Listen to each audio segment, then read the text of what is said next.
ยังโมขี่รถนะน่ะรถกายไปเบิ่นยังโมขี่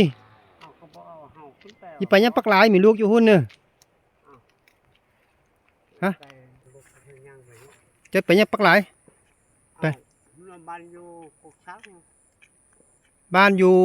ดอนซังอยู่เขาดอเดี๋ยวจะไปยังหมานะพ่อไปเฮือจะไปยังหมา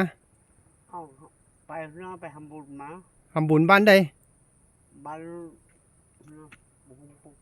เขาย่างมาแต่พุ่นโรยป้าตัวมันมาแต่เช้าพุ่นเนอะไปมาฮอดเจ้ามาแต่เช้าพุ่นเนอะโอ้ยังบอกให้ลูกให้หล้านมาส่งโอ้เขาบอกว่าเขาแยกแรกคนลูกก็ปฮอดเอามื้อนี้นะค่อยวาดปักหลายนะมีฮอดบ่ไฟก็โหแล้วเออ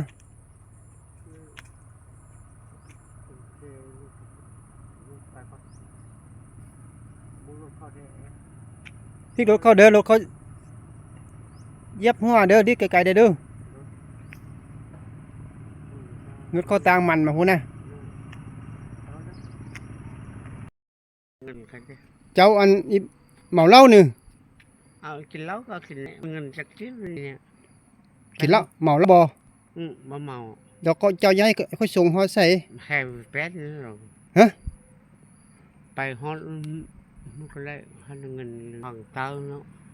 หานาเงินลูกข้างไปอันมันบ่ไปขั้วปักหลายเด้อขั้วน้ำลายแล้วจะไปน้ำเข้าเด้อขั้วอยากเจ้าขี้ไปน้ำแล้วฮอดขั้วน้ำลายแล้วขั้วป้าเจ้าอย่างนั้นแล้วเจ้าก็5 โลขี้ต่อไปเด้อโดยขน่อยพี่น้องเรามาแต่เดี๋ยวมันก็มีจะกิ๊บอะไรเงี้ยเรามาแต่ทำบุญบ้านได้หุยางของเบิดมือเราไม่เนี่ยแล้วหอนพอไปรถอีตามเข้ามาฮีก่อนขั้วอยากไปน้ำขั้วอยากขี่รถไปน้ำมาซ้อนรถจักรไปแล้วไปลงในขั้วปักหลายนั้นแต่เจ้ากาไปผู้เดียวเด้อเลยไปของปล่อยไปหันก็แล้วปล่อยไปหันที่ตนเจ้าอยู่บ้านยังแฮก็อายุคุกซักเนี่ยอยู่คุกขะดอหั่นเนาะเมนอยู่คุกซักมันคุกซักมาดิมันคุกขะดอหั่นเนาะอ๋อลูกไปนำเด้ลูกไปนำได้ไปหลงก็ได้ให้ลูกไปนำเด้ขี่ได้บ่ล่ะไปไต่ตกรถดิบ่เป็นหยังหรอกเล่นไว้เลยว่าก็คอยขี่ไปแล้วบ่นั่นเนาะเอาขี่ตนซาตนเซนพี่น้องมาแต่บ้านแล้วก่อนนี่นะบ้านโคกขดอบ่เจ้ามาน่ะมาแต่บ้านได้ก็มาแต่ปังคามอนี้ปังคาคนคันนอนมาแต่ปังคาแล้วอีไปโคกดอโดยไปมันค่อยนึงงานรถขึ้นรถไปนำเด้ไปกันยางอะไรเงี้ย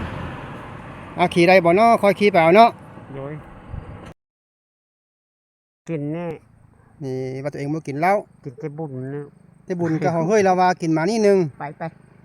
เอาคอยคดแอวค่อยเด้อคดดอค่อยไปมอนี่เราเจ้ายางไปเด้อเลยพ่อเงินจังหันคิดได้บ่เนาะเบิ่งเงินกันเด้อเลยมีเงินบ่เบิ่งเงินกันค่าห้องมึง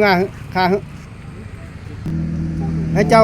ค่อยก็บ่เอาเงินมาค่อยไปส่วนมันแล้วค่อยเจ้า10,000เด้อมีรถจะจ้างรถไปเด้อไปฮอดบ้านฮอดเมืองฮอดลูกฮอดเต้าเด้อส่วนเราจะว่าต้องกินเอาไปยางไปมาเนี่ยลุงแซมบ่มีเงินพี่น้องลุงแซมไปส่วนมาแล้วเอาเงินเพิ่น10,000ถ้ามีเงินลาก็จะให้ได้ดอกบ่ได้เอาเงินมานำไปส่วนมาแล้วเห็นเว้ามาใส่รถมอไซค์มานำไปยังมานี่นะไปเวียงมาฮะเดี๋ยวไปครับผู้ใหญ่ไปห้ามไปบ้านได้นะอ๋อไปยังเวียงมันเป็นยังไงอีน้อยนะโอ้เป็นเรื่องเนาะได้ใส่เลือดบ่โอ้เราอันหม้อว่าจะได้ใส่ทุกเดือนบ่เดือน5ก็เลยมาส่งแล้วค่อยอีก10 มื้อไปอีกแล้วเพิ่นว่าเป็นโรคหยังนั้นน่ะบางหลายเพิ่นว่าเป็นหนักน่ะบ่แน่ จ่ายเงินแล้วเพิ่นส่งหมด ต วั อน ด นั้น ให้ เลยล่ะ บ่แม่นปลากินเลือดกินหยังนะ เพิ่นส่งหมดวัดให้แล้ว20เพิ่นไป เอา เอา แล้วก็มา โอ้ก็แล้วก็เป็นพยานหยังกับหูจักมื้อนั้นหั่นก็จัดยาให้กินอ๋อ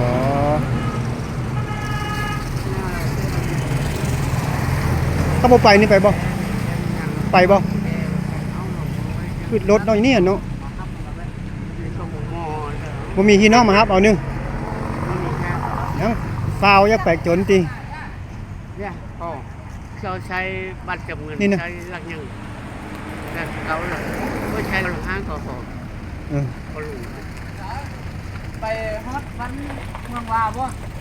เอามือว่าก็ โอ้ยเมืองบากบ่ได้ไกล เจ้า ดอก เลยว่าเกิดเป็น ไปจ้ะนะไปขึ้นยางไป การมาเจ้าเป็นคนนางต้องตัดเลยจะนางรู้ เฮ็ดหยังทางซ้ายทางซ้ายเราไปชวนเอาเรามานำน้อยละกินข้าวแซ่บบ่ เอาให้ดีครับ เด้อบ่เป็นหยังดอกกินข้าวดีแล้ววะ รถเลือดมันหน่อยน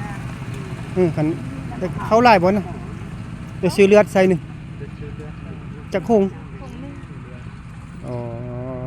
กินข้าวแซ่บแล้วบ่เป็นหยังดอกมันกินข้าวดีนะ เคยกินข้าว แต่ว่ามันค่าเลือดซื่อๆเนาะมันก็บ่เมื่อยมันก็ลิ้นก็กินดีนี่ลิ้นดีนี่เอ เป็น อ บางเฮือเมื่อยเป็นบางเฮือ คันมันเลือดมันบ่พร้อมก็อีเมื่อยเนาะเดี๋ยวนี้มันเพิ่มเลือดใหม่แล้วมันก็อีบ่เมื่อยมันแข็งแห้งมันก็อีอยังลิ้นอยักเคี้ยวน่ะ เราเสียบ3เดือนหลังอันเท่า2หก โอ้ได้ใส่เลื่อยเนาะ ครบ3เดือนแล้วมันเป็นจะขึ้นลูกจะขึ้น นี่เอาขึ้นแต่ตกเด้อเอาสวงให้ขายดีได้น้อยเด้อห้ามบดห้ามหม้อเด้อมันดีร้านอยู่เวียงกับซ้ำนี่แหละ เ